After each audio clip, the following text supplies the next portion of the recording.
thousands of years, the human race has lived off of resources found in stored sunlight, such as oil, coal, and carbon.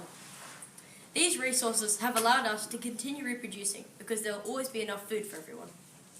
Picture this, in say 100 years, all of these resources have run out, and there are still 10 billion people living on this earth.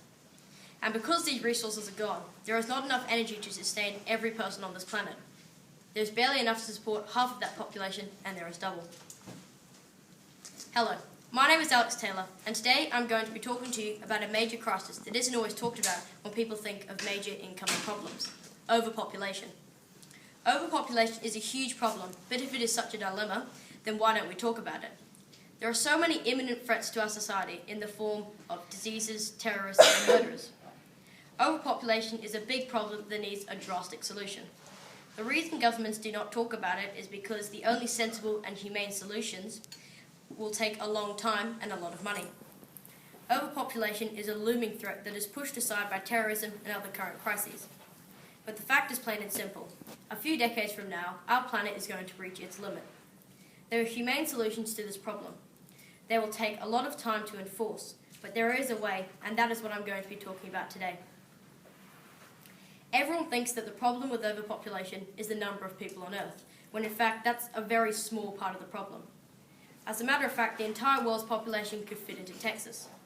The real problem is the resources we're using and the rate we're using it. We're using unsustainable resources, and because there are more people on this Earth, they're using the resources faster. To help you understand why this is the main problem of the overpopulation crisis, I'm going to talk about these resources and how our population grew so quickly because of these resources. The sun throws a certain amount of energy onto this Earth, and that energy is turned into food, plants, etc. Using this method to obtain the resources we needed to survive meant that more humans were surviving longer and were able to have more offspring. Using these resources started a chain that would continue, grow, and spread. As opposed to older times when it was just groups of humans scavenging, they could get all the food they needed from one area. This method supported an amount of us, and it took nearly 30,000 years for that amount to reach 1 billion.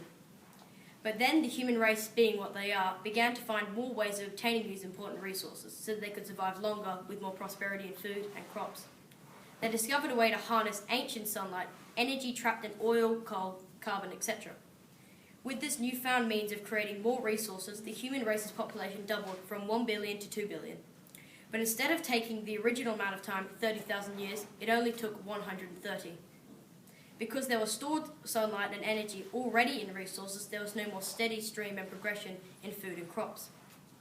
Instead of the sun throwing energy onto the earth to support a steady flow of humans, there was now enough energy to support billions upon billions.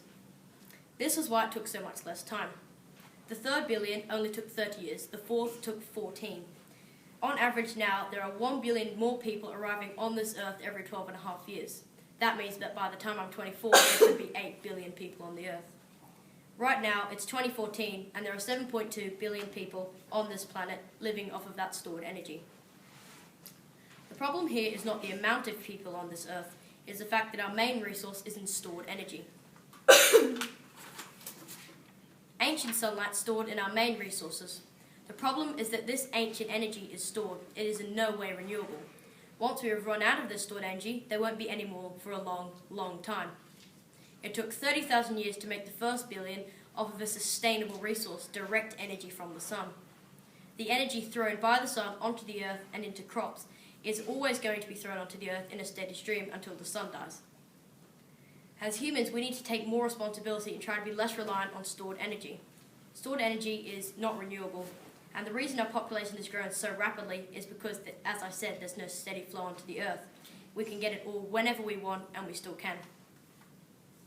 If we can reduce how greatly we rely on these unsustainable resources and start using direct energy from the sun in the form of natural crops and solar energy, as opposed to coal, carbon, and oil, then the next generation of humans can live in a world that is not in danger of running out of what it needs. I'm completely aware not only of how many people are relying on stored energy, but of how expensive and convenient it will be if we stop using coal, carbon, and oil. But when our main resources run out, there will simply be too much demand for food and other resources needed to survive, such as electricity or plane fuel. Prices will soar. But if we start using renewable energy now and become less reliant on oil, coal, and carbon, then not only will those resources last longer, but when they do run out, we'll be equipped and prepared.